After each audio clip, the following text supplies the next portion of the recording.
어느 날 폴리카레푸스라고 하는 그 유명한 교부가 있었는데, 이 교부의 젊은 제자가 나무에 기대서 슬픔에 젖어 있었습니다. 선생님이 그에게 찾아갔죠.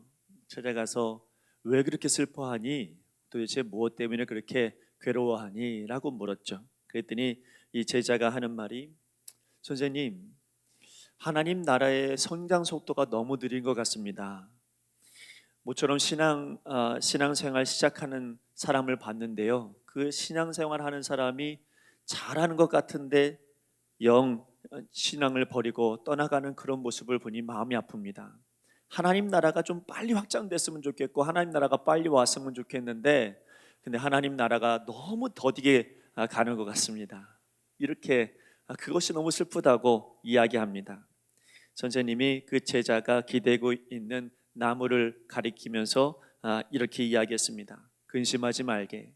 자네가 지금 기대고 있는 그 나무가 겨자나무일세. 겨자나무 너무 작은, 겨자씨가 너무 작은데 겨자씨가 매우 작지만 성장해서 구름을 찌를 정도의 거룩한 거목이 되는 것처럼, 시간이 많이 지나고 나면 결국에는 아름다운 하나님 나라가 분명히 세워질 거네. 걱정하지 말고. 누구 한 사람 하나님 앞에서 멀리 떨어진다고, 멀리 떠나간다고 그거 괴로워하지 말고 하나님 앞에 기도하면 결국은 그 사람도 하나님의 나라가 되고 하나님의 사람이 될 거네. 이렇게 위로해 주었다고 합니다. 여러분, 예수님이 관심 가진 건 무엇이냐면 구원받는 것을 관심 가지시고, 또 하나 관심은 뭐냐면 구원에 이르도록 성장하는 거에 관심이 많으십니다. 여러분, 우리 하나님께서 우리 교회에 대한 관심도 마찬가지라고 저는 생각합니다. 하나님께서 우리 교회가 성장하고 겨자씨보다 작지만은 그러나 훨씬 더 큰 하나님의 나라를 세워나가는 데에 귀하게 사용되어지는 그런 성장하는 하나님의 교회가 되기를 우리 하나님께서 기대하시고 또 우리 예수님께서 기대하시는 그런 교회가 되는 줄 믿습니다. 사도행전 말씀에 보면 초대교회의 왕성한 사역으로 사역을 중점적으로 기록하고 있는데, 하나님 나라 확장되어져 가는 것을 가만 보면 성령님이 역사하시더라고요. 성령님이 역사해 주시지 않는 교회는 성장하지를 않더라고요. 근데 성령님께서 역사해 주시면 성장하시는데, 그 성장하는 배경을 가만 보면, 여러분 사도행전을 읽어보십시오.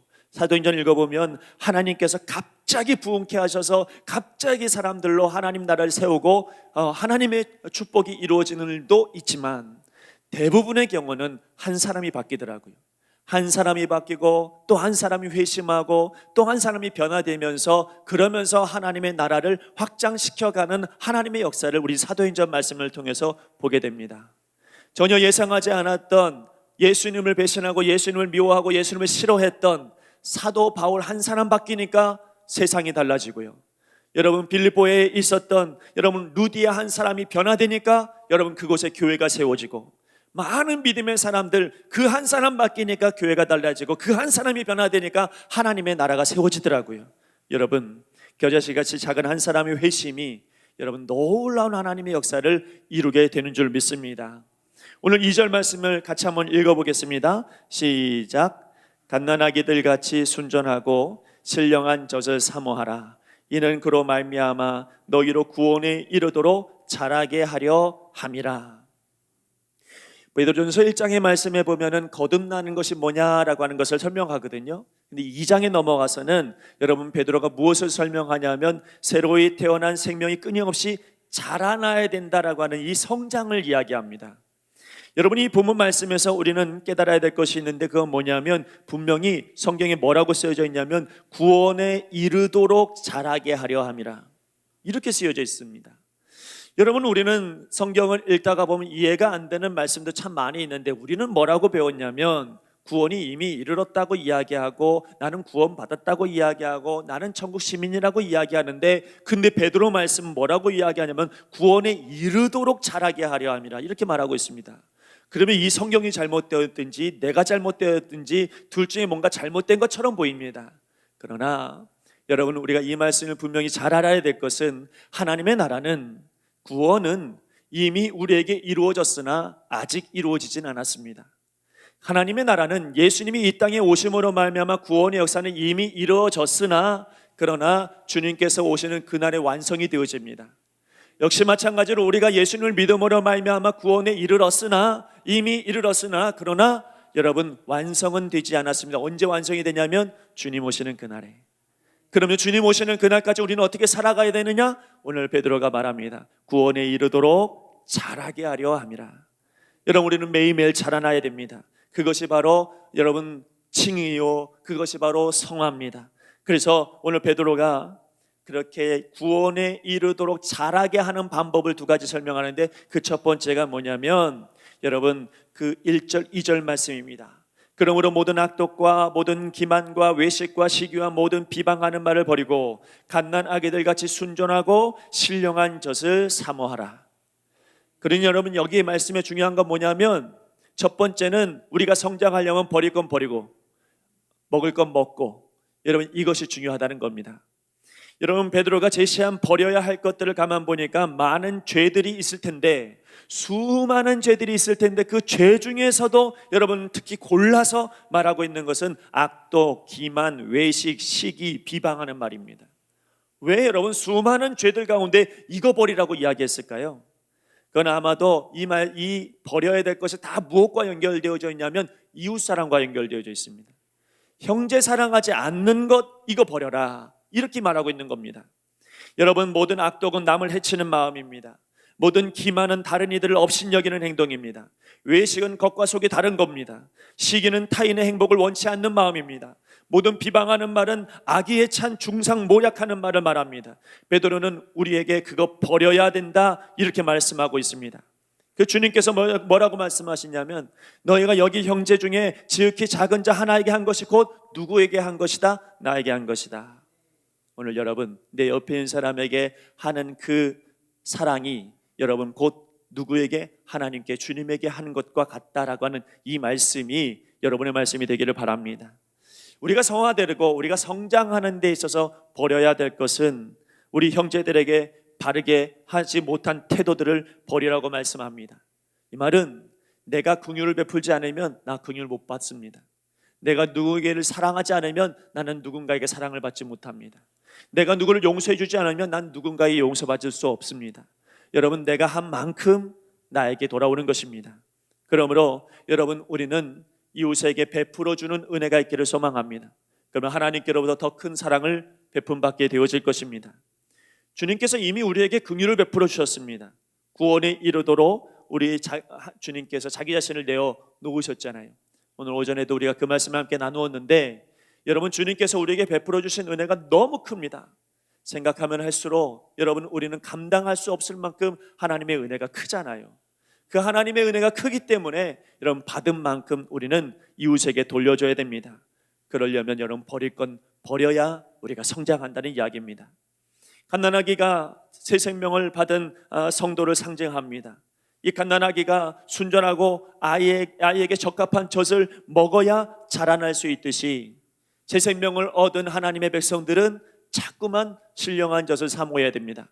무엇을 사모해야 되냐고요? 말씀, 하나님 말씀을 사모해야 됩니다. 여러분, 하나님 말씀을 사모하는 바로 그 사람에게 여러분, 하나님께서 가장 적절한 말씀을 우리에게 주셔서, 그래서 우리로 그거 먹고 성장하도록 하나님께서 인도해 주시는 것입니다. 미국의 감리교회 알렌 목사님이라고 하는 분이 계신데, 꽤 큰 교회에 목사님으로 계셨던 분입니다.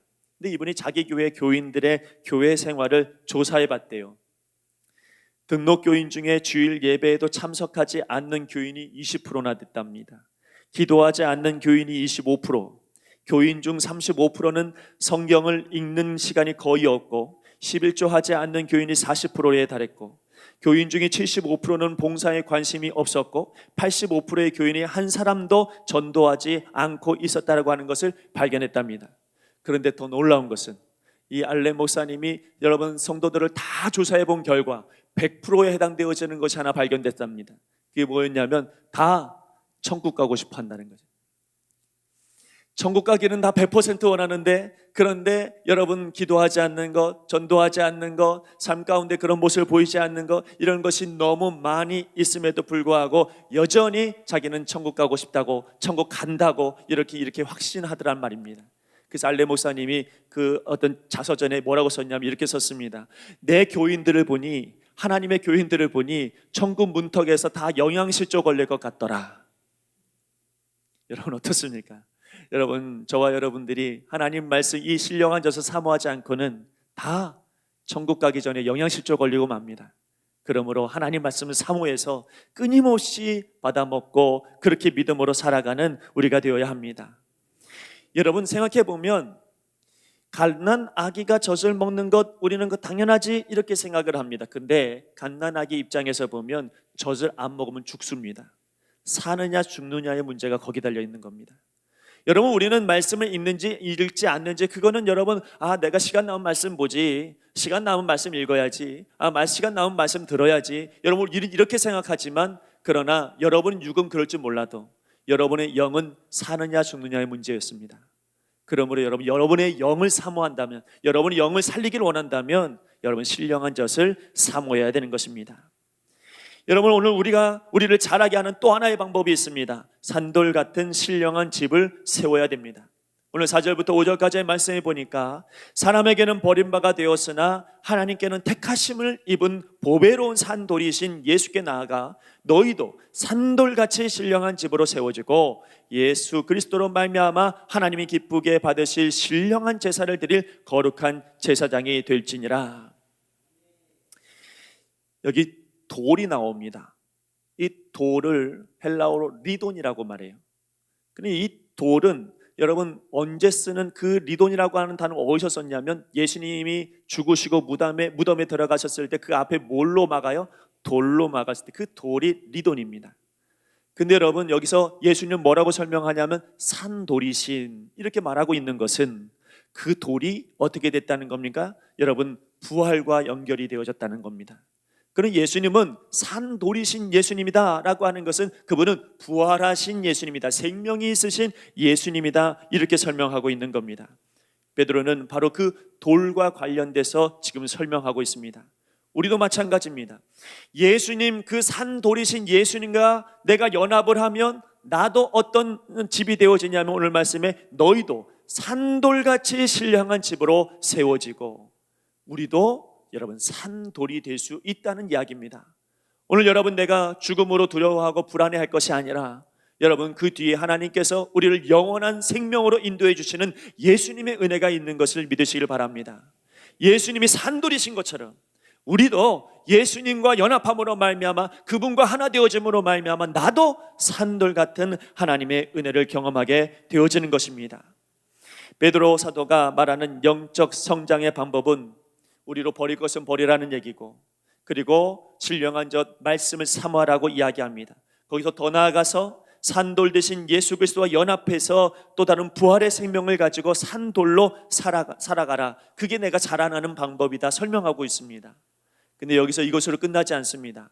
한 가지 더 나아가서 베드로가 이야기하고 있는 것은 참 재밌는 것은 여러분 4절 말씀에 하나님께는 택하심을 입은 보배로운 산돌이신 예수께 할 때 그 산돌은 여러분 단수입니다. 예수님 한 분이라는 겁니다. 그런데 뒤에 여러분 5절 말씀에 너희도 산돌같이 신령한 집으로 세워지고 라고 할 때 그 돌은 여러분 그것은 복수입니다. 이야기는 뭐냐면 하나님의 집은 나 혼자 세워지는 게 아닙니다. 하나님의 집은 반드시 하나님의 사람들이 연합해서 세워지는 집, 바로 그 집이 신령한 집이라고 이렇게 말씀하고 있는 겁니다. 우리가 영적으로 성장하길 위해서는 여러분 우리가 끊임없이 주의 말씀으로 말미암아 연합하는 삶을 살아가는 것, 그것이 바로 교회를 이루는 것입니다. 오늘 여러분 그리스도인들은 그리스도의 몸인 교회의 지체로서 자신을 드리기 전에는 결코 바로 성장해질 수가 없습니다. 그렇게 하나님 앞에 드려지는 사람들로 연합된 교회, 연합된 성전, 이것만큼 아름답고 건강한 교회는 없고 아름답고 건강한 성전이 없습니다. 그리스도인들이 다 성전입니다. 다 교회입니다. 여러분들이 다 교회입니다. 이 교회들이 연합할 때 비로소 더 아름다운 공동체가 되어진다라고 말씀하고 있는 겁니다. 이것은 여러분 저만 이야기한 게 아니라 성경 말씀에 뭐라고 다 나와 있냐면 고린도전서 3장 16절 17절 말씀해 보니까 너희는 너희가 하나님의 성전인 것과 하나님의 성령이 너희 안에 계시는 것을 알지 못하느냐. 누구든지 하나님의 성전을 더럽히면 하나님이 그 사람을 멸하시리라. 하나님의 성전은 거룩하니 너희도 그러하니라. 고린도후서 6장 16절에도 이렇습니다. 하나님의 성전과 우상이 어찌 일치가 되리요. 우리는 살아계신 하나님의 성전이라. 이와 같이 하나님께서 이르시되 내가 그들 가운데 거하며 두루 행하여 나는 그들의 하나님이 되고 그들은 나의 백성이 되리라. 에베소서 2장 20절에서 22절에 너희는 사도들과 선자들의 더 위에 세우심을 입은 자라. 그리스도 예수께서 친히 모퉁이 돌이 되셨느니라. 그의 안에서 건물마다 서로 연결하여 주 안에서 성전이 되어가고 너희도 성령 안에서 하나님이 거하실 처소가 되기 위하여 그리스도 예수 안에서 함께 지어져 가느니라. 아멘. 교회는 함께 지어져 가는 겁니다. 목사가 대단하다고? 아닙니다. 성도들이 대단한 능력이 있다고? 아닙니다. 함께 지어져 가는 겁니다.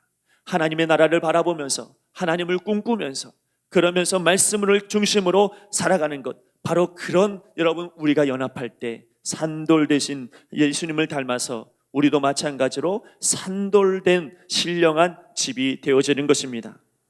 어떤 이들은 말합니다. 예수님과 나는 1대1이지, 하나님과 나는 1대1이지, 그게 신앙이지, 그렇게 말합니다.